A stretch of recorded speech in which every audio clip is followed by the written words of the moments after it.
Ahoj, jmenuji se Jirka Luža, věnuju se parkourovému sportu a přijal jsem Tomášovu výzvu stát se vodonošem v kampani Voda pomáhá. Budu pít pro dobrou věc.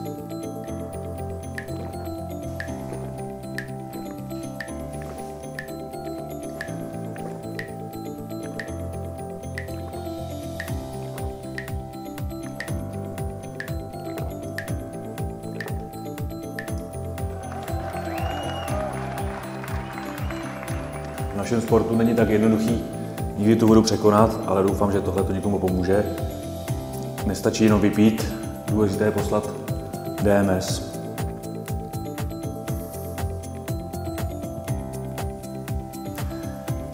Do této výzvy bych chtěl nominovat Pavla, Kačku a Lucku.